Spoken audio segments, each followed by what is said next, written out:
on s'intéresse tout de suite donc à notre ami Riyad Haddir pour nous parler de son premier livre, Pupille. Riyad, rebonsoir. Rebonsoir, Léna. Ça va? Ça va très bien. Alhamdoulilah. C'est chouette. Tu apprécies un peu mieux Monsieur Nader Jama ou Mazal? Non, toujours pas, non. Toujours pas? Non, wallo. On n'arrivera pas à vous réconcilier. C'est impossible, c'est impossible. Faut pas le Je blairer. plaisante évidemment en off, Oui. l'entente était plus que cordiale. Alors, Riyad, on va évidemment discuter, parler de ton livre qui s'appelle Pupille. La question qu'on a dû évidemment te poser 36 000 milliards de trillions de basillons de fois, pourquoi ce nom? Ce titre. Ouais. Alors, bon, déjà, il faut savoir que c'est une dystopie satirique. Tout à fait. Voilà, bon, ça se passe dans un futur plus ou moins proche, après un conflit mondial. Alors, il faut expliquer aux gens qui ne savent pas ce qu'est dystopie, ce que c'est. C'est en fait une utopie qui tourne mal. En gros, ouais. Voilà. C'est une vision pessimiste du futur, en fait. Voilà. Et donc, voilà, comme c'est une dystopie satirique, j'insiste là-dessus. Pupille, il faut savoir que pendant la Renaissance, il y avait une espèce de forme de divertissement. C'était les théâtres de marionnettes, il me semble. Théâtre de marionnettes, voilà. Ça s'appelait l'opéra des pupilles. Et c'était des spectacles de marionnettes. C'est l'ancêtre de Guignol, du Guignol français. Peut-être, ouais. Il y a une filiation. Il y a une petite filiation. Mais en tout cas, c'était des spectacles financés par l'Église, qui racontaient des espèces de récits bibliques, d'histoires de croisades et tout. Et ils ont été satirisés par les gens sur les places de marché, dans les auberges. Parce que c'était tellement pompeux. Voilà. Alors pour se moquer d'eux, les gens faisaient leurs propres petites marionnettes pour faire des spectacles un peu grivois, un peu comiques. Et l'Église leur est tombée dessus évidemment.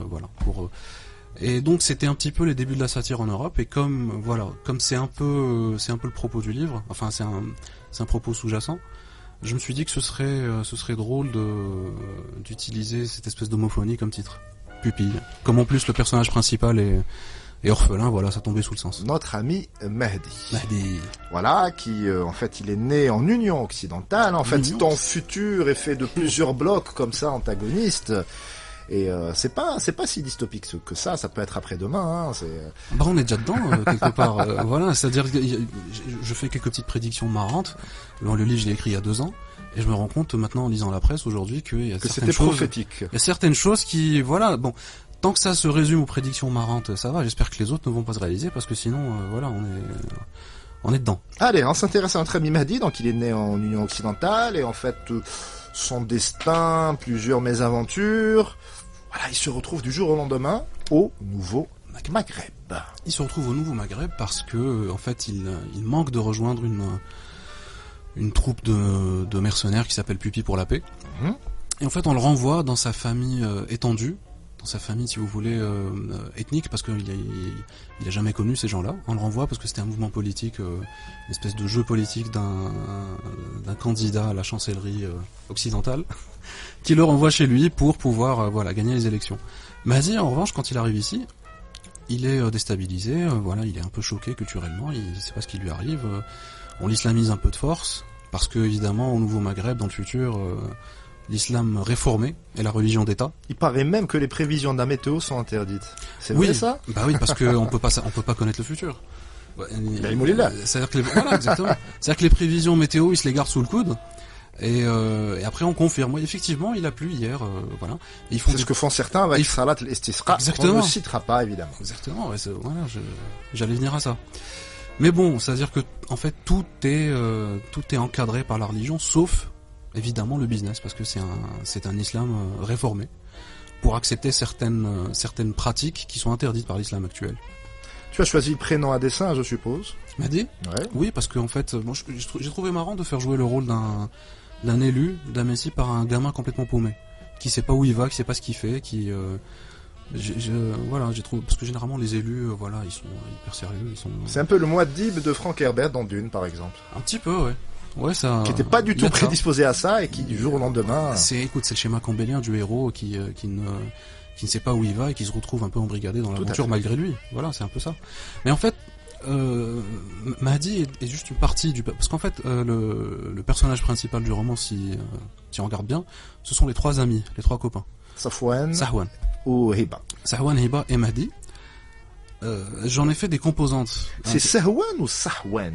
Eh ben oui, elle est là, l'astuce. Parce que justement, ça fait... oui, non, mais c'est exactement ça, parce que quand on le lit Sahwan, ça fait distrait. Tout à fait. Et quand on lit Sahwan, il est éveillé. C'est ça. Donc c'est cette espèce de dualité, en fait, comme ça, de voilà, dichotomie. Parce que c'est un type qui est droit comme un i, qui est héroïque, qui est presque chevaleresque dans sa démarche, et qui en même temps est complètement à l'ouest concernant des problématiques quotidiennes de base, voilà. Voilà, donc les noms n'ont pas été choisis au hasard. Hiba, c'est un cadeau. Cadeau, voilà. Exactement, c'est même les noms des lieux aussi n'ont pas été choisis au hasard. Moi, alors ce qui est génial, juste rapide citation. Alors Hiba, c'est la fille de Khaled, d'ailleurs. Voilà, encore un autre prénom qui n'est pas choisi au hasard. Ouais. Un commerce somptueux en apparence qui, dans son arrière-boutique, écoute du cheb. Hasni se livre au plaisir gustatif de la boisson et écoule des produits prohibés, donc de l'huile d'olive et des figues de la République de Kabylie. Ouais. C'est génial, ça. Oui, parce que j'imagine que dans ce futur-là, la Kabylie a obtenu son indépendance. Et voilà, ça s'appelle la République de Kabylie, mais qu'en même temps, elle subit un embargo du reste du Maghreb unifié, et qu'on interdit tout contact entre les deux populations. Et du coup, qu'est-ce qui se passe? Il y a des mouvements de contrebande qui s'opèrent.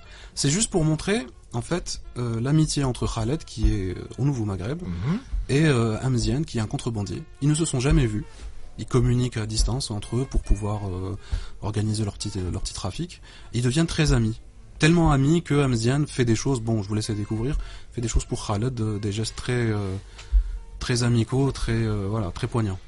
Alors, en bon cinéphile que je suis, je ne pouvais pas ne pas te poser la question, est-ce que tu penses à l'adaptation? T'es pas le premier à me poser cette question, figure-toi. Parce que pitcher comme ça donne envie, on a envie de voir des acteurs qui joueraient ce rôle. Bah écoute, moi je suis pas contre. Moi je suis volontaire pour jouer Khaled. Ah bon, Khaled direct. Khaled. Ah, il est peut-être un peu vieux. D'accord. Ouais, c'est plutôt pour le stock qu'il a dans son arrière-boutique. Tout à fait. Absolument. Voilà, c'est surtout pour ça. Non, mais oui, l'adaptation. J'ai pas pensé. Est-ce que tu en as envie déjà? Est-ce que sur le principe, tu écris un bouquin que tu visualises à condition que ce soit moi qui scénarise, ouais. Parce que j'ai pas envie que ça se retrouve dénaturé, dévoyé. Voilà, parce qu'il y a des aspects. En fait, tu peux zapper des trucs parce qu'il y a pas de moyens. Tu peux tout faire, mais il y a vraiment un propos sous-jacent. D'ailleurs, qui est traduit par l'illustration de la couverture, que vraiment j'ai pas envie de perdre. D'accord. Voilà. Monsieur Djama, que vous inspirent les propos de notre ami Nadir? Regarde, j'ai du mal avec les prénoms ce soir. Oui. Ah, lui, c'est Hadir. Riyad Hadir. Riyad Hadir. C'est à cause de ça, en fait, que le Nadir... voilà, en plus, c'est un anagramme, Riyad Hadir. Voilà, c'est Rida. Riyad. Ça fait Rida. Riyad. Et là-bas, la régie, c'est simple. Très bien. Dialogue de On est d'accord, c'est bon. Ok, c'est chouette. Eh ben, ça me donne envie de lire le livre. C'est bien, ça. Ça vaut tous les compliments. Il va me le dédicacer dans un instant. Voilà. Alors, il se trouve que c'est le livre de Aïssam Ladib, d'après ce que j'ai compris, qui est en train de crier dans le micro depuis tout à l'heure pour le récupérer. Je pense que ça va se régler. Non, mais ça va se régler. C'est pas un souci, on va trouver une solution. Est-ce que tu as déjà commencé le prochain? Oui. Tous les écrivains que j'ai reçus ont déjà 2 voire 3 livres d'avance. Est-ce que c'est ton cas? Alors, il y a 2 choses. En fait, dans Pupille, la structure Pupille, elle est un peu particulière parce qu'il y a des interludes. Et ces interludes-là, bon, j'en ai retiré quelques-uns. C'est des interludes qui se passent ailleurs dans le monde de Pupille, dans cet univers. Qui ont toujours dans le même univers. Oui, dans le même univers.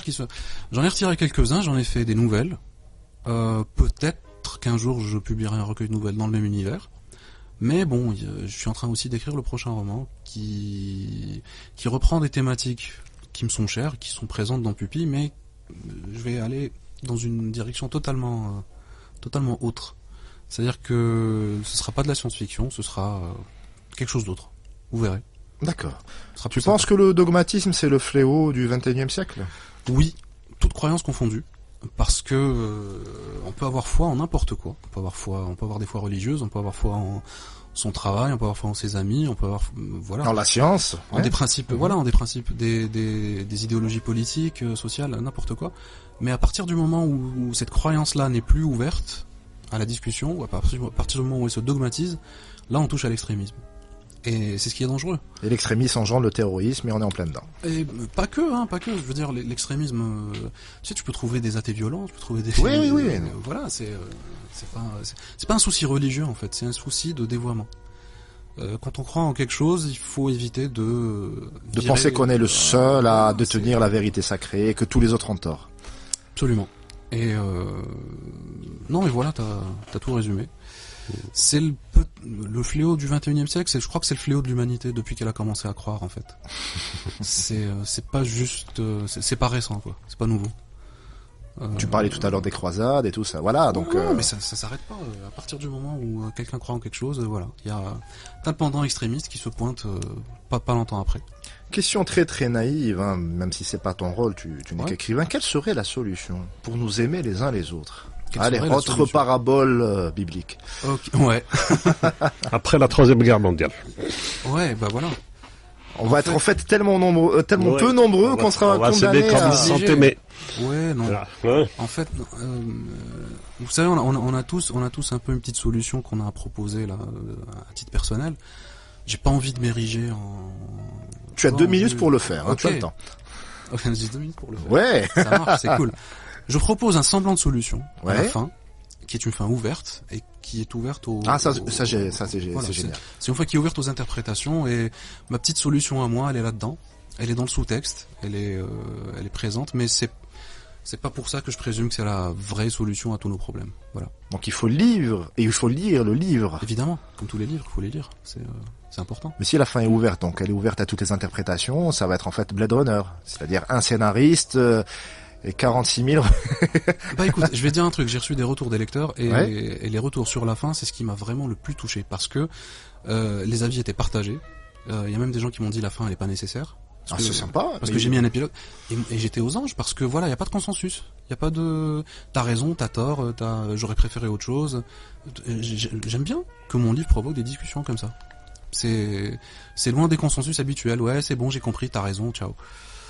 Je préfère parler de mon livre avec des gens qui l'ont lu. C'est toujours sympa.